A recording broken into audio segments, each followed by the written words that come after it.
아니 법원에서 있었던 일이나 이런 거에 대해서 내가 보니까 다 관여하고 할 수 있는 것 같더만. 네. 그리고 당신 옛날에 부하들이나 이런 사람들이 아직도 관여할 수 있는 것 같더만 왜 안 해주냐. 이 얘기를 지금 이 사람은 하는 거잖아요. 법원의 판결도 대통령이나 외곽에 힘 있는 사람이 한마디 하게 되면 예. 판결도 뒤집힐 수 있고 글쎄 말입니다. 지금은 이제 그런 세상이 아니에요. 예. 그러니까 그런 생각을 그 기절해서 하는 말씀이기 때문에 이제 이종석 선생님 말씀처럼 본인이 생각할 때는 분명히 될 것 같은데 예. 아무것도 안 해주면 아하. 그래 그럼 우리만 혼자 죽을 수 없다 이렇게 할 가능성이 오히려 있다는 거죠. 박탈감은 상대적으로 더 심하겠네요. 그렇죠. 예. 그러니까 이게 사법부가 이제 그 독립화되고 사법부가 정상화돼서 이 법리적으로 판단한다 이렇게 생각하게 되면 뭐 이명박 전 대통령도 할 일이 없겠네 이렇게 믿을 텐데 그렇죠. 무슨 얘기냐 다 할 수 있으면서 네네. 사실은 지가 빠져나가려고 우리 남편만 죽이고 있는 거 아니냐. 네. 이분이 생각하는 권력이라고 하는 거는 그 개가 도망가니까 직원들한테 잡아오라고 하는 걸 시켰다고 그러잖아요. 왜? 그러니까 그런 거에서 보듯이 예. 어떤 자리에 있으면 당연히 힘이 있는 것이고 그 힘을 가진 사람은 무슨 일인지 할 수 있는 건데 왜 안 하냐 이거죠. 예. 그래서 이제 어쩌면 이분이 뭔가 그 폭탄 선언을 할 수도 있고요. 그러니까 지금 뭐 인터뷰 그 CBS 측하고도 인터뷰 해가지고 그 내용이 나오고 그러지 않았습니까? 예. 그런 상황이어서 그러니까 지금 완전히 궁지에 지금 거의 이제 몰린 상황이란 말이죠. 그래서 뭔가 이제 그쪽에서 준비를 하고 있는 게 저는 있을 거다라고 봐요. 그리고 본인이 이야기를 하거나 아니면 이제 그 남편이 법정에서 예. 그러니까 진술을 좀 번복하도록 하거나 그럴 가능성이 높다. 그러니까 우리가 보지 않았어요. 우병우 전 민정수석 그렇게 박근혜 전 대통령 존경한다 그러고 뭐 막 그러다가 최근에 와서 들어와서 박근혜 박근혜 대통령이 시켜서 했다. 시켜서 한 일이다. 그건 왜냐하면 자기가 이제 더 이상 빠져나갈 데가 없다라고 생각한다면 예. 그렇게 할 수밖에 없다는 거죠. 그런데다가 뭐 원세훈 전 원장이 글쎄요. 그러니까 얼마나 이 이명박 전 대통령을 개인적으로 존경하는지 모르겠으나 예. 제가 보기엔 두 사람의 관계는 뭐 이렇게 끈끈하게 존경하고 이런 관계보다는 예. 그러니까 이해관계로 맺어진 주고받는 사이라고 저는 거죠. 봐요. 저는 종교하는 것 같아요. 아, 그래요? 예, 종교하는 분들은 같은 곳에 있어야 돼요. 아, 예. 예. 그런 맥락에서 그럼요. 종교하니까 서로 돈독하게 우위를 갖고 격려해주면서 옆방에서 예. 자, 최 변호사님. 예. 우리 듣는 시청자분들을 위해서 이런 등등의 지금 혐의가 예. 유죄가 된다고 한다면은 형이 어떻게 될지. 원세훈 씨는 지금 어느 부분까지 다 모아져가지고 기소가 될지 모르겠습니다. 근데 지금 나와 있는 걸로만 봐도 최소한 국고 손실이 지금 수십억에 달하는 건 맞고요. 예. 그걸 다 본인이 지금 본인의 이익을 위해서 이용한 게 최소한 국정원 안가의 인테리어비 10억 들여가지고 자기 마음대로 사용한 거. 예. 그 다음에 스탠포드에다가 20억 갖다 준 거. 이것만 해도 30억 아닙니까? 예. 그러면 이게 그 금액도 금액이지만 죄 질 자체가 굉장히 나쁜 거기 때문에 이거는 징역 10년 이상을 각오해야 됩니다. 최소한. 그렇죠. 그러면 그 이미 기존에 4년 받아놓은 게 또 있잖아요. 플러스가 되는 건가요? 네, 그러니까 오. 지금 이제 형량을 가지고 누가 더 만나 경쟁해야 될 사람들이 생겼어요. 예. 박근혜, 최순실, 원세훈. 거기다가 오. 들어가게 되면 이명박까지. 오호. 큰일입니다, 정말. 이분들은 본인들이 생각할 적에 이 법이라는 걸 굉장히 우습게 알고 살아오신 분들이기 때문에 별게 아닐 거라고 착각할지 모르겠는데 이게 지금 보통 죄가 아닙니다. 역사상 이런 죄로 이렇게 돼가지고 재판받는 사람을 우리가 본 적이 없잖아요. 아니, 저는 안에서 많이 봤어요. 그래서 그 안에서 이 무기 받은 조폭들이 나이 들어서 한 60이 넘었고 이렇게 이제 횡령을 심하게 갖고 들어오신 분도 있어요. 횡령도 죄가 크잖아요. 그렇죠. 그럼 막 이제 어디 변호사한테 물어볼 수가 없으니까 안에 있는 경험 많은 그 무기수들한테 물어봐요. 만주 변호사님. 예, 그분들한테 물어보면 그 조폭들 웃으면서 그래요. 영감님, 그냥 여기서 관짝대서 나가세요. 근데 그렇게 될 분들이에요, 이제 보니까. 그러니까요. 빨리 진짜 마음을 바로 먹고 누가 예. 시켜서 했는지를 다 사실대로 얘기하셔야지 그나마 좀 줄어들지. 실질적으로 이제 원세훈 원장 입장에서는 유일하게 사실 우리가 봐도 상식적으로 대통령 모르게 대통령의 지시 없이 자기가 했을 일 만무인 일들 아니에요. 네. 근데 저는 국정원장의 지휘에서 대통령이 시키는 대로 했습니다. 네. 라고 하게 되면 좀 정상 참작의 여지가 있나요?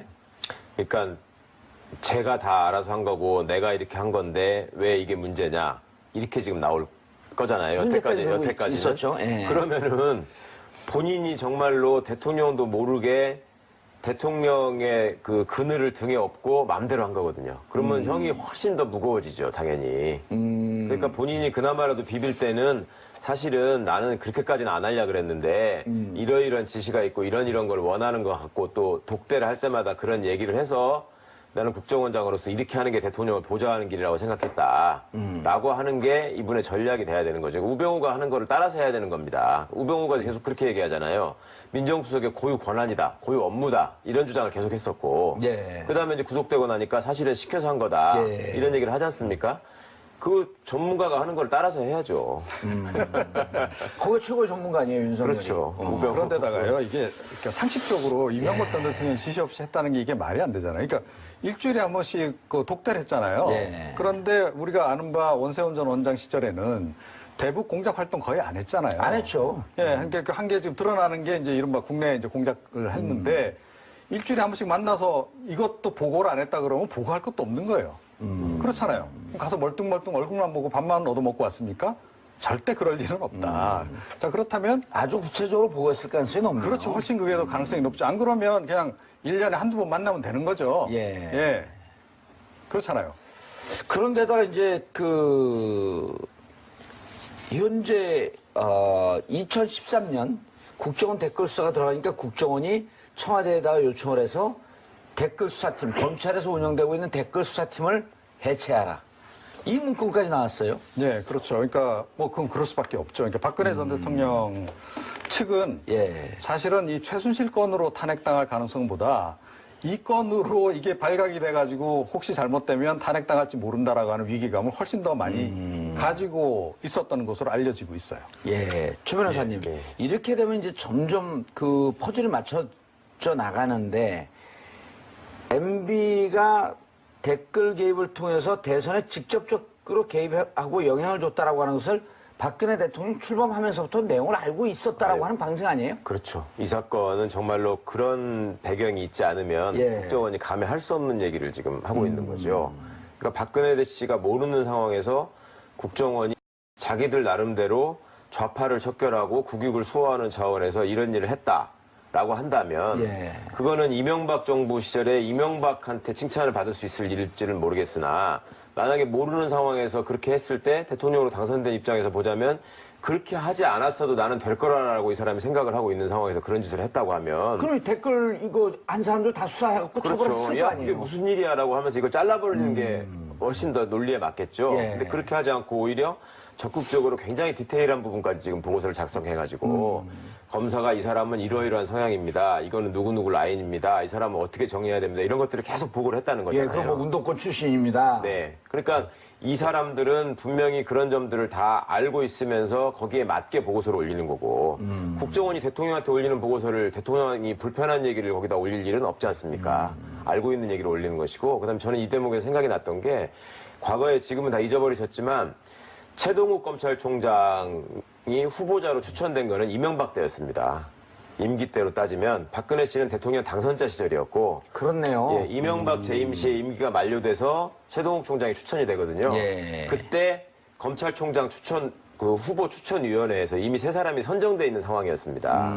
그런데 그때 무슨 얘기가 있었냐면 박근혜 씨 쪽에서 후보들을 바꿔라라는 요구를 했었다는 거였거든요. 예. 그런데 이미 추천위원회 절차를 거쳐버렸기 때문에 바꿀 수가 없다라는 얘기를 했고 그때 박근혜 씨가 속으로 염두에 두고 있었던 검찰총장 후보자가 김학의 씨인데 김학의. 예. 그 유명한 별장 성접대 사건의 김학의 씨인데 그 아버지가 예전에 군 출신이어가지고 예. 박정희 씨하고 관련이 있는 사람이거든요. 그러니까 그 사람을 시키고 싶었는데 관련 절차가 진행돼 버려서 이거 어쩔 수가 없으니 그 사람 법무부 차관에다가 앉혔는데 그 사달이 나버렸단 말입니다. 그러니까 검찰총장 대신에 법무부 차관 냈는데 법무부 네. 차관으로서 이제 성접대를 받았다는 의혹이 있고. 네, 그때 이제 그게 드러나 버렸던 거죠. 그러니까 박근혜 씨 입장에서 왜 검찰총장 후보부터 그러면 관여를 했어야 됐을까? 그거는 당장 검찰총장을 자기 사람으로 만들어서 해야 될 일, 막아야 될 일이 분명히 있었기 때문에 그런 그것을 것이고. 중요하게 댓글 사건으로 봤다. 이것도 처음 출범하는 과정에서는 굉장히 중요한 사건 중에 하나였을 거라고 저는 생각합니다. 예. 그래서 사실은 유추해 볼 수 있는 게 뭐냐면요. 예.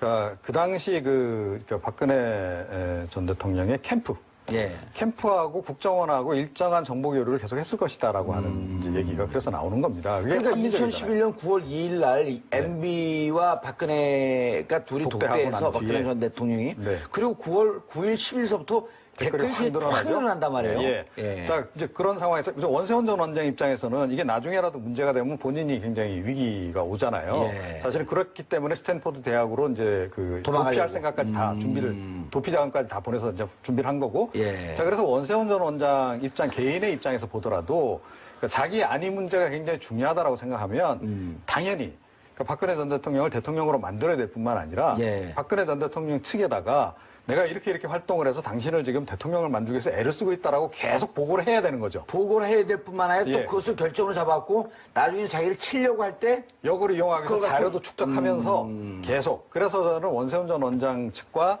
이 박근혜 전 대통령이 예. 직접 만나서 직접 보고하고 그랬는지까지는 모르겠으나 적어도 핵심 그 참모하고는 계속 어떤 정보 교류가 이루어졌고 뭔가 이렇게 공유가 된 상황에서 계속 일이 진행이 됐다. 그 상태에서 집권을 하고 나서 그러니까 곧바로 이제 그 꼬리 자르기 작업에 이제 들어간 거죠. 수사와 관련해서. 당시에 캠프하고 긴밀하게 연락을 하고 있었다라는 거는 선거 전 와중에 드러난 사실을 봐도 알 수 있잖아요. 왜?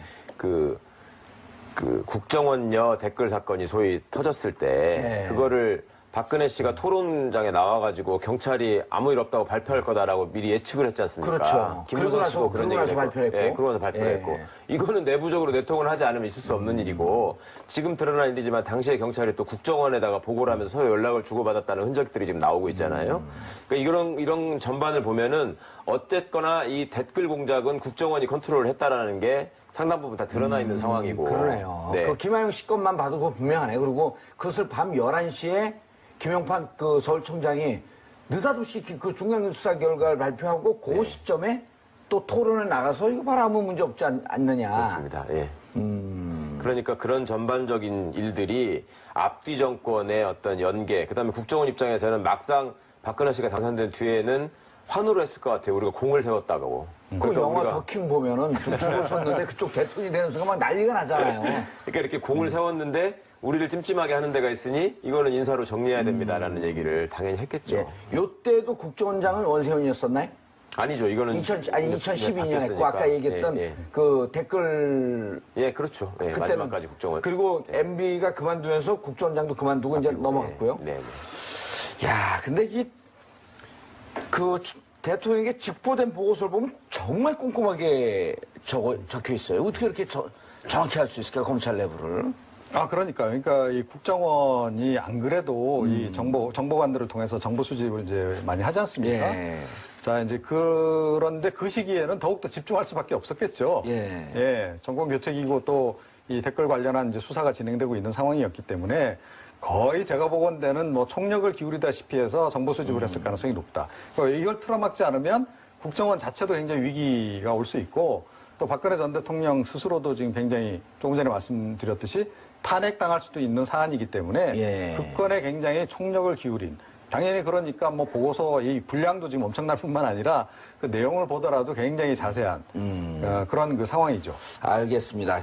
최 변호사님, 재밌는 게 국정보고서의 수사팀 관계자들을 윤석열 키즈. 네. 그 윤석열 그 지금 중앙지검장이 좀 세게 수사를 밀어붙이고 수사를 잘한다라고 하는 부분은 좀 알고 있었던 것 같아요. 당시에 국정원 그 수사팀이 만들어지는 과정을 보면요. 예.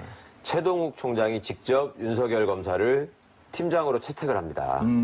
그래가지고 네가 팀을 꾸려서 최선을 다해서 해봐라. 내가 막아줄게. 이렇게 해서 한 거거든요. 아, 자기가 그 아래 그 팀원들을 꾸리지 않고. 네. 그러니까 윤석열 씨 입장에서는 본인과 잘 통하고 수사 능력이 있는 젊은 검사들을 뽑아다가 예. 일을 했고요. 아. 그 친구들이 실제로 성과를 내고 있는 상황이었단 말입니다. 그렇죠. 근데 여기 이제 문건에 보면 저는 두 가지 부분이 재밌었는데 하나는 그 지금 반부패 비서관으로 간 이번 정부에서 간 박형철 부장검사를 아마 얘기하는 것 같은데 그 박모 검사를 선두로 둔 다음에 좌천을 시켜야 된다. 이런 디테일을 한 조언이 있어요. 그러니까 뭐로 둔 다음에? 선두. 동기들 중에 제일 좋은 자리, 딴 친구들이 볼 때, 예를 들어 서울중앙지검 승진했다. 특수부장. 승진했다. 이런 자리로 보낸 다음에, 그 다음에 물을 매겨야 된다. 그래야지 표가 나지 않는다. 이런 것까지 조언을 하거든요. 상당히 검찰 내부로 잘 들여다보고 네, 있었네요. 그리고 여기서 또 중요하게 보는 게, 인사권을 장관이 행사하도록 해야 합니다. 이런 얘기가 써 있습니다. 그게 무슨 말이냐면, 검사의 인사권은 당연히 법무부 장관한테 있는 거예요, 법적으로는.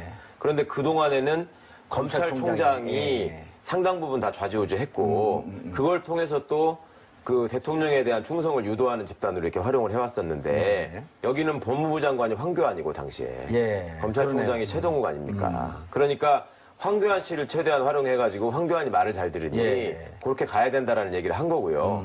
그러니까 황교안 씨는 요 초반에서부터 대통령 입장에서 볼 때는 굉장히 고마운 일을 해준 사람이에요. 자기 선거 과정에 찜찜한 것도 털어줬지. 예. 나중에 통진당 해산시키면서 그 토론 과정에서 자기를 기분 나쁘게 했던 이정희 씨 문제도 털어줬지. 예. 그러니까 총리를 안 시킬 수가 없었군요. 그런 추정을 해도 충분할 것 같습니다. 요즘 황교안 씨는 저기 그 압구정동 네. 그 갤러리 앞에 모 카페 자주 나온 그 출몰 한다는 왜요? 거기가 이제 그 전에 그 종편에 예. 보수 패널로 있던 분이 그 카페를 운영한대요. 아, 친한 사이구나. 예, 친한 사이 이제 거기 그 카페 룸이 한두 개 있는데 거기서 모 시장 출마서로 거기서 이제 몇몇 의논하고 있는데 참 그 의논하는 대상들이 가관이 아니에요. 제가 또 거기 가봤죠. 현장을 하고. 근데 정작 홍준표 대표는 전혀 생각이 없는 것 같은데. 예. 황교안 씨 아니, 시켜줄 생각은. 그 극보수 진영에서는 최강팀 아닌가요? 최강팀인데 이제 또 홍준표 그분 또 홍을 좋아해갖고 근데 그 홍이나 도찐개찐이에요. 참 귀여운 사람들이에요. 아이고, 유해 씨가 진짜 막강한 후보를 그렇게 아웃시키니까 울고불고 난리가 나잖아요.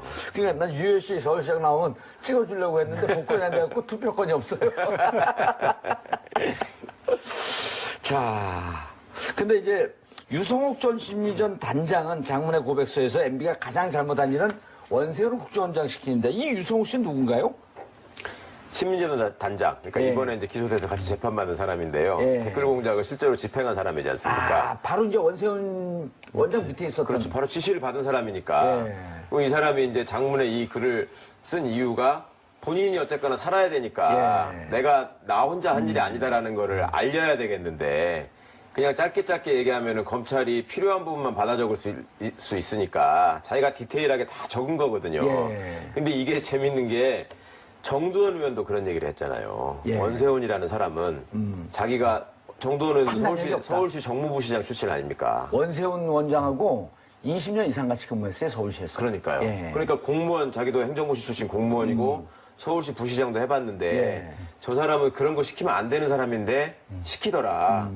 그러면서 다른 인사와 관련해서도 얘기하면서 정두원 씨가 그런 얘기를 했거든요. 예를 들면 김재철 씨를 MBC 사장 시킨 문제도 예. 자기가 봤는데 이거는 정말 그 감이 안 되던데 꼭 시켜도 그런 사람만 시키더라. 이렇게 정두원 씨가 얘기를 하거든요. 그러니까 이거는 애초에 인사를 했을 당시에서부터 이명박 씨의 의도가 있었고 그 의도라고 하는 거는 원세훈이라는 사람이 갖고 있는 특징이 어떤 능력이나 이런 것보다는 그냥 아주 무모한 막무가내식 충성심. 그러니까 시키는 일을 뭐든지 한다는 거 아닙니까? 그러니까 승승장구한 거잖아요. 충격적인 얘기가 나왔죠, 사실은. 그러니까 사심이라는 얘기를 제가 썼는데 그동안 박 전 대통령도 사익을 추구한 바 없고 그렇죠. 최순실도 자기는 일만 도와줬지 내가 내 돈 벌려고 한 게 아니었다. 일관된 입장입니다. 예, 근데 이번에 너무나 명백하게 그 부분이 드러난 것 같아요. 이른바 그 종범실록에 의해서. 사적 정보실로. 예, 앞으로 영원히 제가 영원히 보기에는 기록돼야 됩니다. 진짜 제가 봤을 때는 진짜 박 전 대통령이 남긴 최대의 공적인 것 같아요. 청와대도 A4 용지 한 장밖에 안 남겼다는데 이제 7건이 더 나왔지 않습니까? 그동안에 56건이었다가 사실 청와대 내에서 구체적으로 대통령과 수석들 간에 어떤 대화가 오고 갔는지를 여태까지 이런 수준으로 그렇죠. 완벽하게 기록하여 매일매일의 일들을 꼼꼼히 수첩으로 물리적으로 남긴 케이스가 없었죠. 없죠. 예. 예. 근데 이 안종범 수석에게 저는 박수를 보내고 물론 구속도 했지만 어쨌든 이 꼼꼼한 기록 정신과 그 명예 사관 뭐 이런 걸 부여를 해야 될까요? 결과적으로 그것이 우리 역사에 미친 긍정적인 영향이 돼서 저는 반드시 어떤 박물관 수준에다가 보관해서 또 온라인에서 PDF로 전부 다 전환한 다음에 전 국민이 볼 수 있도록 만들어야 된다고 봅니다. 근데 이제 어쨌든 재판 과정에서 두리뭉실하게 알고 있던 거, 특검만 알고 있었던 거겠죠? 그렇죠. 예, 그런 것들이 이제 드러나고 있는데 그 중에서 오늘 하실 이야기는 이상화 하나은행 전 독일 본부장 잠깐 했었던. 저희도 어제 그저께 브리핑에서 소개했는데 박근혜 전 대통령이 안종범 수석에게 그렇죠. 예. 안종범 수석이 박근혜 대통령에게가 아니라 당연히 보통 그럴 것 같은데 예, 그게 아니고 박근혜 전 대통령이 이상화 씨의 당시에 하나은행 프랑크푸르트 독일 본부장이었던 사람의 예. 개인 휴대전화와 이름을 2015년 9월 13일 날 적어라고 알려줍니다. 그게 예. 적혀 있습니다.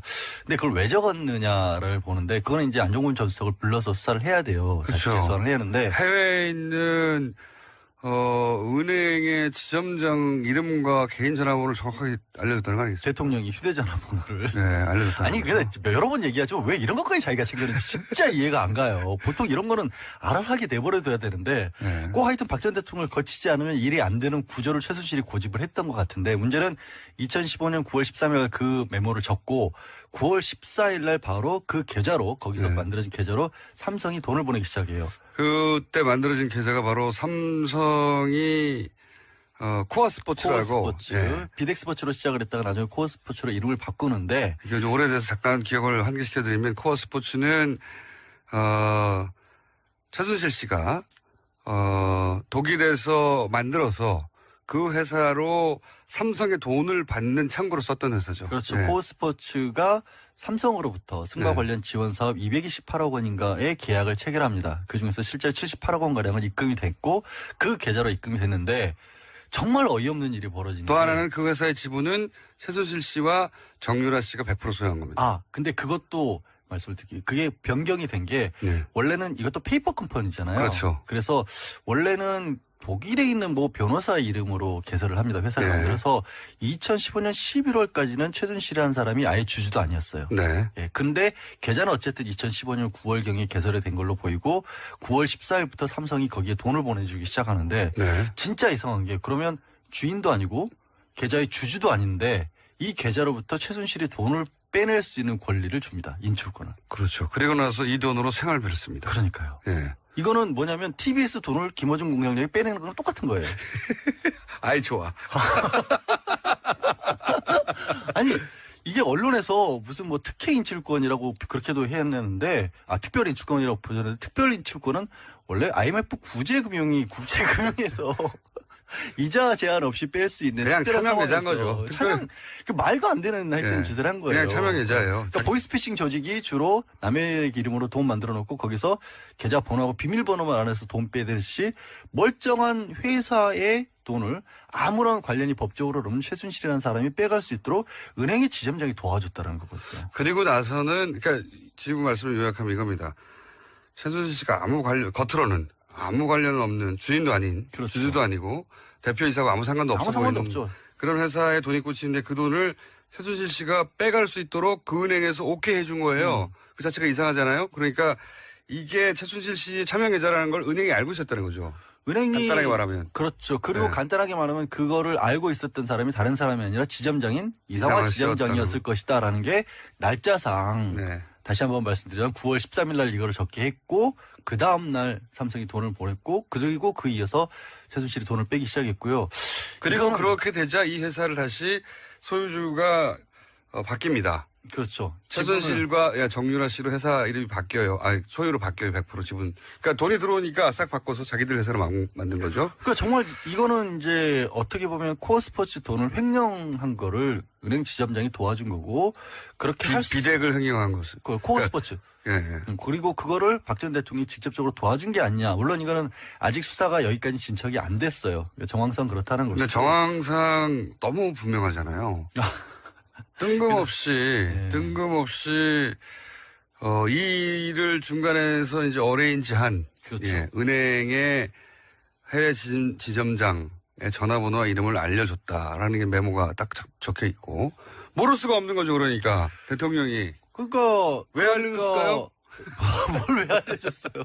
빼가라고 알려준 거지. 돈 빼가라고 여기서 굳이 그러니까 삼성 쪽에서도 이 계좌를 어디로 개설을 할 것인가를 놓고 박원호 전 승마협회 전무랑 여러 번 의논을 합니다. 어느 계좌를 해야 효율적으로 돈 관리를 할 수 있을까? 네. 말 관리, 말 사는 비용 같은 걸 어디로 입금을 해줄까? 이런 것도 문제가 나중에 안 되게. 문제가 나중에 안 되게 그랬는데 그 결과로 결국 찾은 게 이제 하나은행 쪽이었던 거고 생각해 보세요. 다른 데서 멀쩡한 은행에서 지점에서 어떻게 그런 식으로 권리를 주면 그런 식으로 계좌가 왔다 갔다 하도록 하겠어요. 그러니까 이거는 그 돈이 지금 뇌물이라고 지금 검찰을 보고 있는 거 아니에요? 그렇죠. 삼성이 준 돈이 그러면 뇌물을 그렇게 빼낼 수 있도록 했다는 건 범죄 수익 은닉죄인 거고 결국에는 그거를 도와준 게 지금 이성화 전 본부장 같은 경우가 이걸 도와준 셈이 되는 거거든요. 그래서 이 사람에 대한 수사도 다시 한번 해야 될 것으로 보이고 벌써 많은 분들이 이제 기억이 가물가물하실 수도 있을 것 같은데 정유라가 지금 세 번째 조사를 받았지 않습니까? 네, 어제 받았죠. 어제 받아서 오늘 네. 새벽에 이제 풀려나는데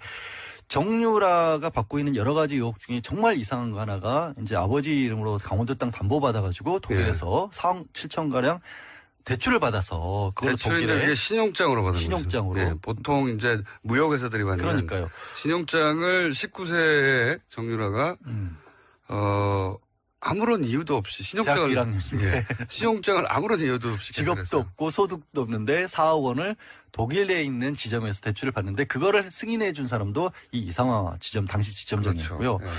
또 이분은 나중에 한국에 와서는 없는 자리가 만들어져서 승진을 하죠. 그 하나은행 내부 문서에 따르면 예. 그거는 분명히 정상적인 인사 지침이었고 특혜를 베푼 적이 없다라고 고객들에게 안내하라고 돼 있습니다. 안내하라고. 네, 하여튼 이게 정유라 씨가 정유라 씨 얘기 나와서 하는 말인데 정유라 씨가 구속영장이 기각됐잖아요. 그렇죠. 근데 이제 그것이 범죄 요건이 안 돼서가 아니라 이미 2대 관련해서는 사실은 다 대부분 밝혀졌기 때문에 구속을 굳이 할 필요가 없다 이런 거였거든요. 그러니까 그 부분에 대해서 지난번에 안 계실 때 네. 이정열 전 부장판사랑 인터뷰를 했거든요. 네. 정말 이해를 못하겠다. 거기서 기초적인 사실관계가 다 밝혀졌으면 그럼 기초가 알려졌으면 더 뭐가 있는지를 알기 위해서라도 구속을 해야 되는 게 네. 아니냐. 근데 당시에는 하여튼 여러 가지로 석연치 않은 이유로 당시에는 네. 학사비리니까 이화여대 학사비리 청담고 비리로 해서 업무방해 정도로는 이제 좀 약해서 아마 굳이 얘기를 하자면 기각된 것 같은데 지금 나온 얘기들은 새로운 얘기들이니까. 그렇죠. 이런 이야기가 이제 정유라 씨의 영장 재청구가 될지 안 될지 모르겠지만 된다면 뭐 기초가 될 내용들인 거죠. 이게. 그렇죠. 마침 공교롭게 시점이 이렇게 비슷하게 맞아떨어져서 어제 같은 경우도 11시간가량 조사를 하면서 주로 삼성에서 승마 지원받은 부분에 대한 확인을 있었다고 합니다. 그러니까 그게 결국에는 이제 덴마크 쪽하고 지금 협의도 하고 있거든요. 원래 이제 영장을 치려면 덴마크에서 데려올 때 이 넣었던 혐의만 가지고 영장을 청구를 해야 되기 때문에 좀 추가적으로 하려면 또 덴마크의 승인을 얻어야 된다는 과정이 필요해요. 아, 그렇군요. 예. 그러니까 좀 꼬여 있긴 어렵네. 합니다. 어렵네요. 어쨌든 지금 정유라 씨는 엄마가 다 했다죠. 한마디로 어머니가 하면. 다 했고 예. 모른다라는. 본인은 모른다는 게 일관된 답변이고 지금도 그렇게 주장하고 있겠죠. 근데 그 부분이 도저히 이제 받아들일 수 없는 게 많은 게 또 한 사람의 증인이 나왔었죠. 박재영 승마협회 감독이었고 예. 정유라 씨의 감독을 했고 본인도 승마 대표 선수 출신이고 이 사람이 삼성의 지원 사업이 있다라는 얘기를 듣고 또 승마협회와도 관련해서 직접 정유라 씨와 함께 승마 일을 하려고 그 덴마크로 갑니다. 독일로 갔는데 가서 보니까 뭐 정유라 말고는 다른 사람에 대한 지원이 전혀 준비가 안 돼 있었고 네. 심지어 자라고 내준 방에서 개 냄새가 너무 많이 나가지고 잠도 못 자서 개 냄새요. 네. 창가에 붙어서 잠을 잘 정도였다. 이거 뭐 개를 사랑했다는 거 아닙니까? 아니 그 개 자던 방을 내줬다는 거잖아요. 그러면 방이 없었나 보죠. 호텔인데 숙소가 호텔이었는데 하여튼 그런 일이 벌어졌다라는 것도 지금 증언이 나와서 결국에는 삼성도 해왔고 최순실도 해왔던 얘기가 끊임없이 삼성의 지원 사업의 일환이었고 정유라가 혜택을 받은 건 맞지만 6명의 지원자 중에 1명일 뿐이었다가 이제 방언 그것도 올린데 거짓말이라는 게 그게 나오고 거짓말인 거죠. 그리고 사실 정유라 씨도 그걸 알았을 수밖에 없는 거죠. 자기하고 같이 훈련한 사람이 없으니까. 당연히 그렇죠. 예. 우리 제일 처음으로 독일에서 어떤 행동을 하고 있는지가 언론에 알려졌던 게 호텔 하나 통째로 사가지고 거기 개조한 다음에 숙소로 만들고 거기서 아들하고 뭐 이렇게 생일 파티 같은 거 하는 사진이 알려졌잖아요. 네. 거기 무슨 승마협회 선수들이 가가지고 승마단을 꾸미고 있을 만한 상황이 아니었잖아요. 전혀 아니었죠. 예. 예.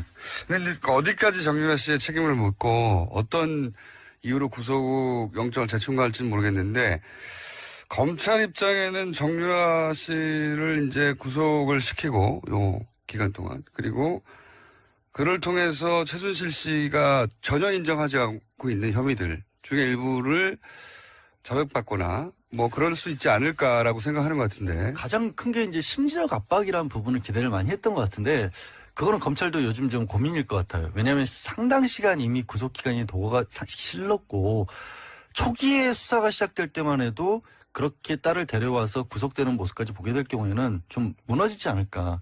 근데 지금 최순실의 태도를 보면 이제 준 법조인. 준법조인, 네. 구속 피고 법정이 익숙해졌어요. 전문 피고인 뭐 네. 이런 모습이 돼가지고 제가 봐도 지금 시점에서는 구속시킨다고 최순실이 흔들릴 것 같지는 않아요.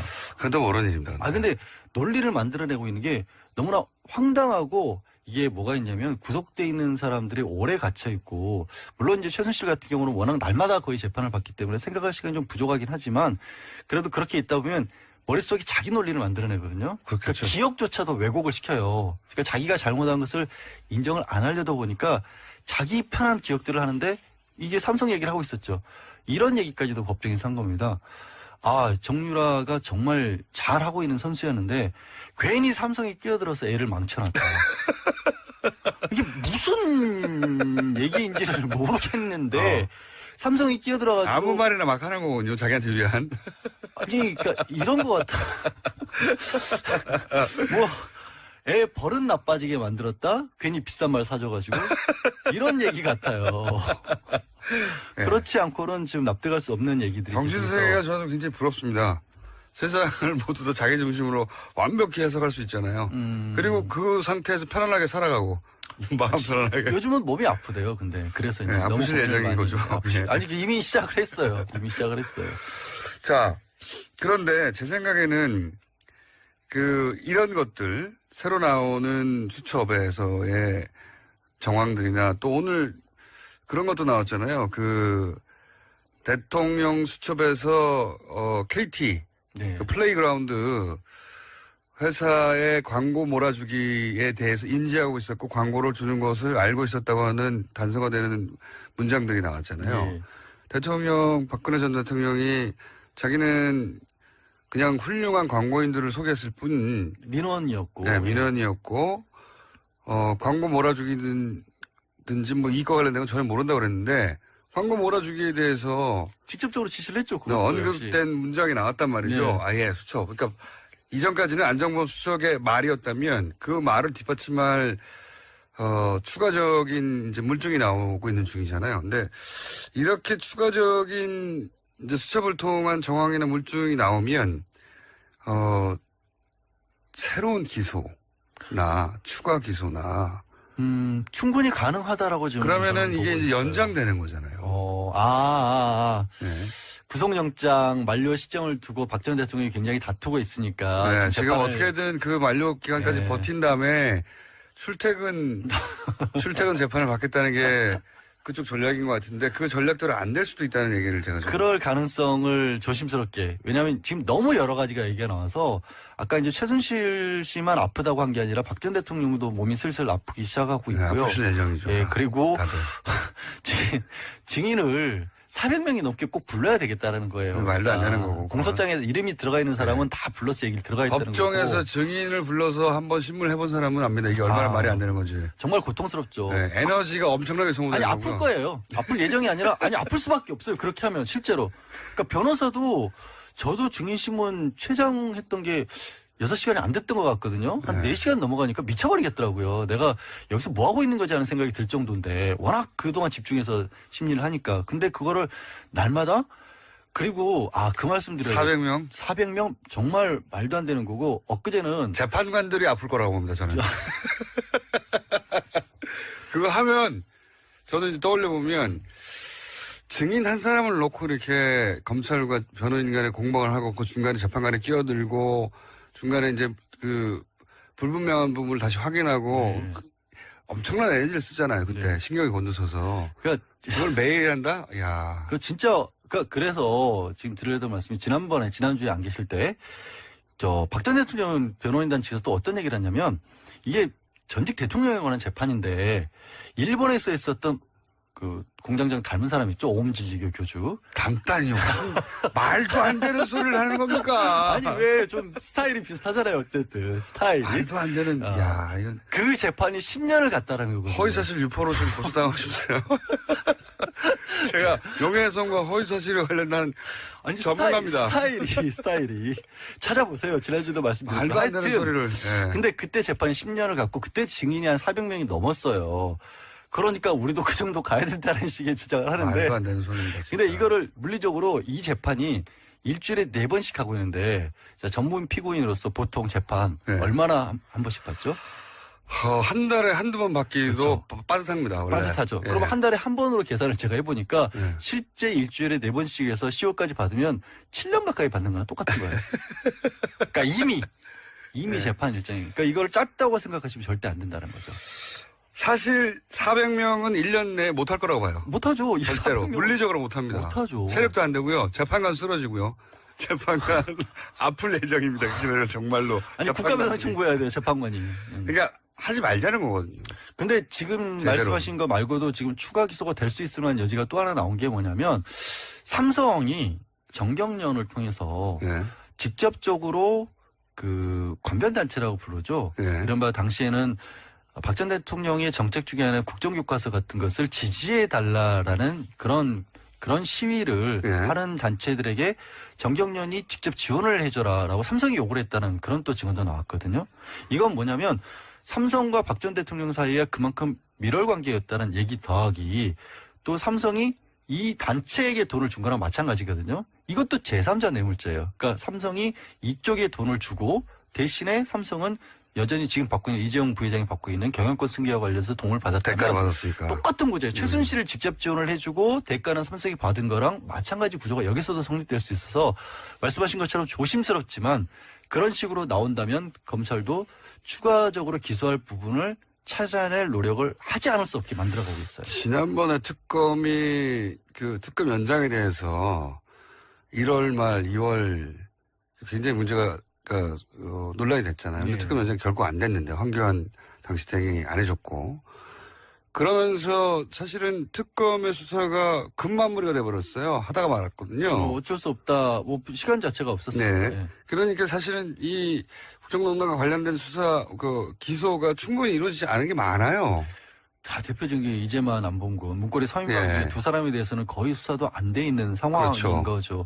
그리고 당시에 이제 항상 의심을 품었던 코리아 그랜드 레저 같은 예. 데 그런 데 같은 경우는 카지노와 관련돼 있다는 그런 의혹도 제기가 된 바가 있고 왜 장애인 펜싱팀이나 이런 데에 그렇게까지 최순실이 관심을 가졌을까. 예. 물론 가까운 측근이었던 고영태 씨 같은 경우는 펜싱 선수 출신이라는 건 있지만 그걸 통해서 얻는 수익이라는 게 딱히 나오는 게 없거든요. 그런데 그렇게까지 관심을 가졌다? 그러면 당연히 다른 이권이 있다. 이렇게 뭐가 생각해. 있다고 생각을 볼 수 있는 제가 거거든요. 처음부터 주장한 겁니다. 그게. 그러니까 승마협회 같은 경우는 딸 정유라가 걸려 있으니까 그렇다 치더라도 펜싱팀에 무슨 상관관계가 있을까? 그래서 정기빵을 뒤져봐야 된다. 제가 당시 전문 용어 얘기했었는데 그러니까 제 말 이 재판 관련해서 새로운 사실도 나오고 있고 추가 기소가 될 수도 있고 박근혜 전 대통령 변호 전략이 느리기도 만약에 이게 정말 또 느려져 버리 이렇게 6개월 더 늘어나면 이 전략 포기할 거야 아마. 그러면 이제 그때 가서는 똑같은 결과, 그러니까 탄핵 때라 했을 때 검찰 수사를 받았을 때 출석 안 하고 지연했던 것이 소용이 없었구나 하는 뼈아픈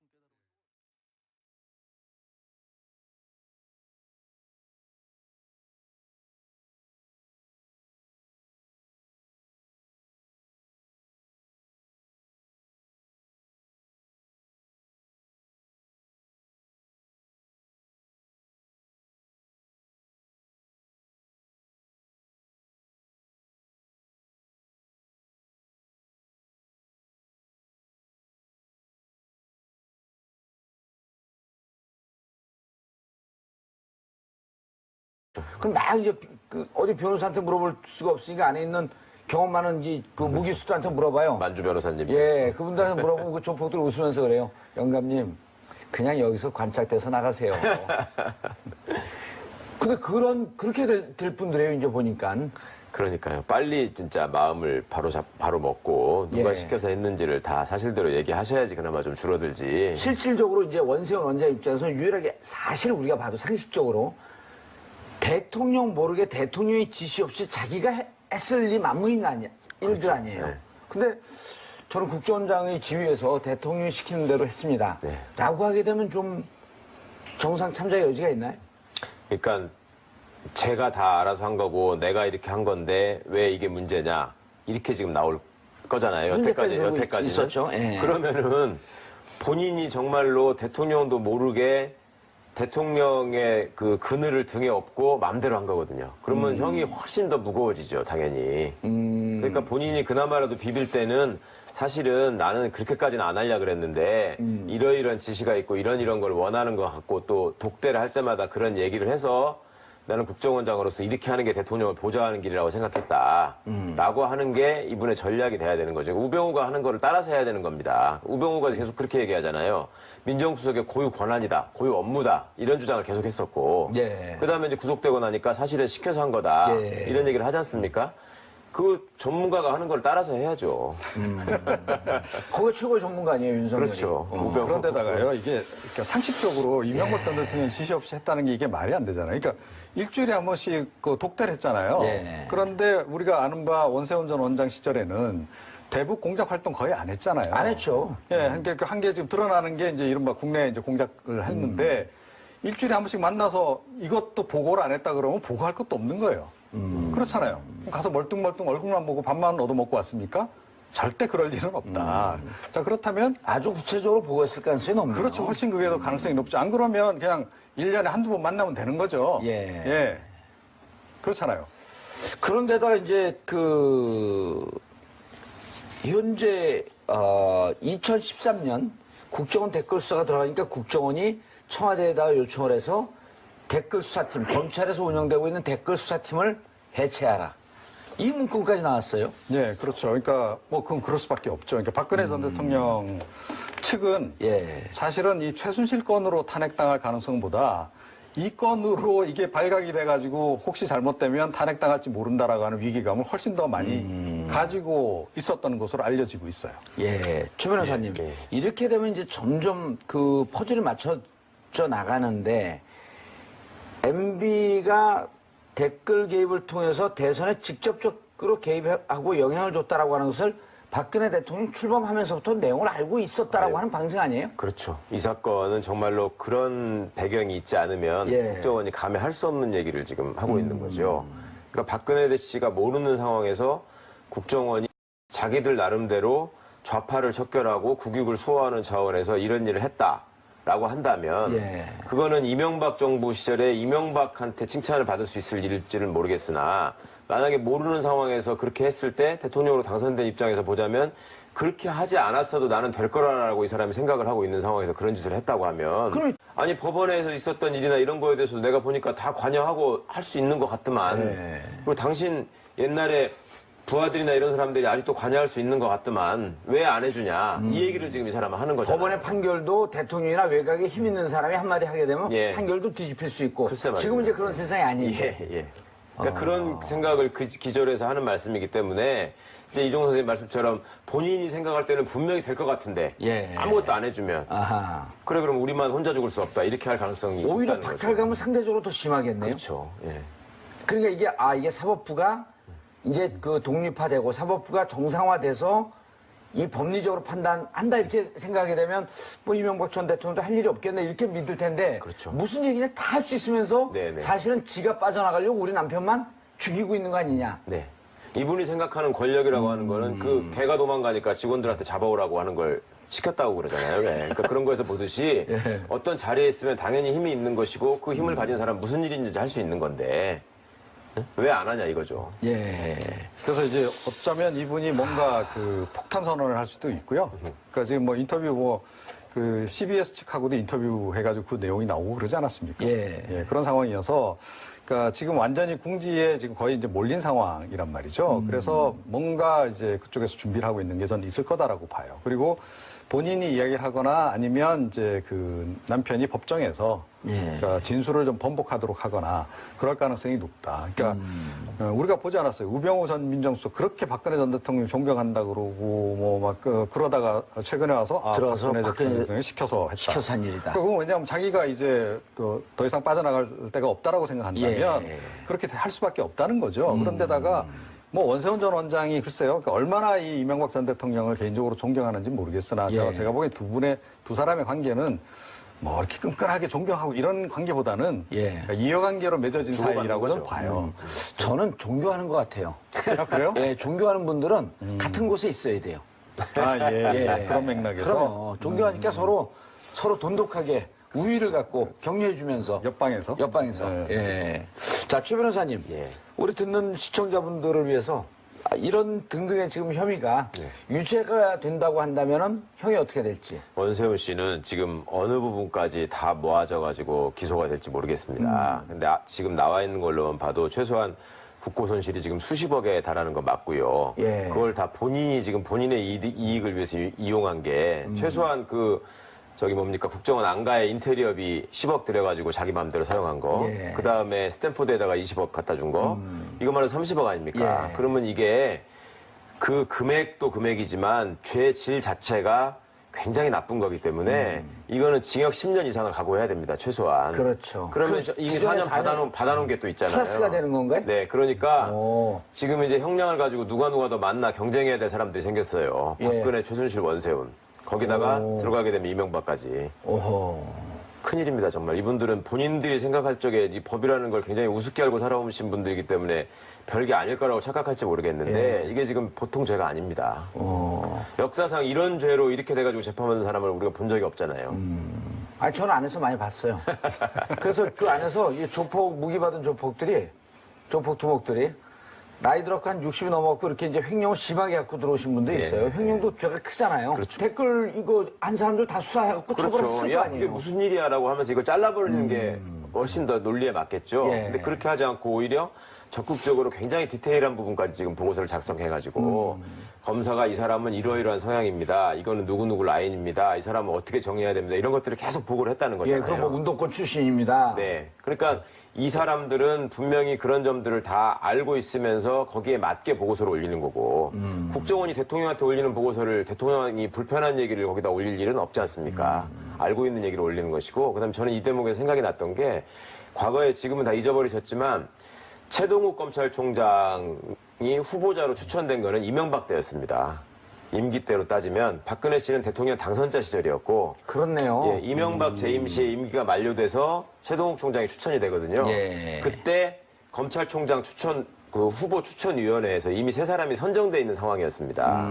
그런데 그때 무슨 얘기가 있었냐면 박근혜 씨 쪽에서 후보들을 바꿔라라는 요구를 했었다는 거였거든요. 예. 그런데 이미 추천위원회 절차를 거쳐버렸기 때문에 바꿀 수가 없다라는 얘기를 했고 그때 박근혜 씨가 속으로 염두에 두고 있었던 검찰총장 후보자가 김학의 씨인데 김학의. 예. 그 유명한 별장 성접대 사건의 김학의 씨인데 그 아버지가 예전에 군 출신이어가지고 예. 박정희 씨하고 관련이 있는 사람이거든요.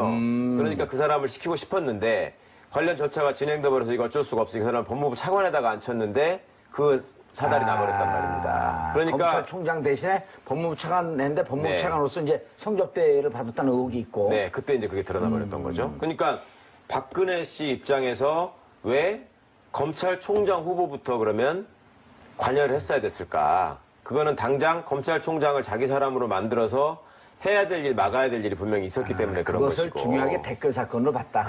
이것도 처음 출범하는 과정에서는 굉장히 중요한 사건 중에 하나였을 거라고 저는 생각합니다. 예. 그래서 사실은 유추해 볼 수 있는 게 뭐냐면요. 예.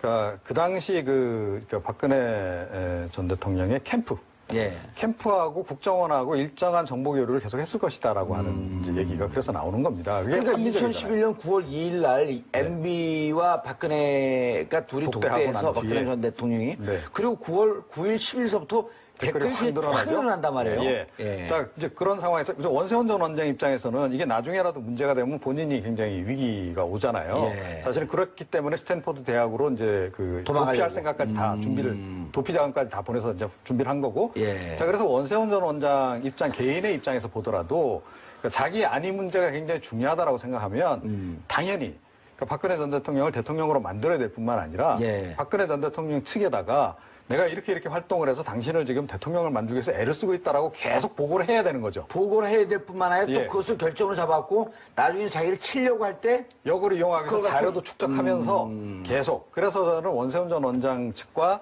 이 박근혜 전 대통령이 예. 직접 만나서 직접 보고하고 그랬는지까지는 모르겠으나 적어도 핵심 그 참모하고는 계속 어떤 정보 교류가 이루어졌고 뭔가 이렇게 공유가 된 상황에서 계속 일이 진행이 됐다. 그 상태에서 집권을 하고 나서 그러니까 곧바로 이제 그 꼬리 자르기 작업에 이제 들어간 거죠. 수사와 관련해서. 당시에 캠프하고 긴밀하게 연락을 하고 있었다라는 거는 선거 전 와중에 드러난 사실을 봐도 알 수 있잖아요. 왜 그 국정원녀 댓글 사건이 소위 터졌을 때 네. 그거를 박근혜 씨가 토론장에 나와가지고 경찰이 아무 일 없다고 발표할 거다라고 미리 예측을 했지 않습니까? 그렇죠. 김무성 그러고 씨도 그런 나서 얘기를 했고. 발표했고. 예, 그러고 나서 발표를 예. 했고. 이거는 내부적으로 내통을 하지 않으면 있을 수 없는 일이고 지금 드러난 일이지만 당시에 경찰이 또 국정원에다가 보고를 하면서 서로 연락을 주고받았다는 흔적들이 지금 나오고 있잖아요. 그러니까 이런 전반을 보면은 어쨌거나 이 댓글 공작은 국정원이 컨트롤을 했다라는 게 상당 부분 다 드러나 있는 상황이고. 그러네요. 네. 그 김하영 씨 것만 봐도 그거 분명하네. 그리고 그것을 밤 11시에 김용판 그 서울청장이 느닷없이 그 중앙 수사 결과를 발표하고 그 네. 시점에 또 토론에 나가서 이거 봐라 아무 문제 없지 않느냐. 그렇습니다. 예.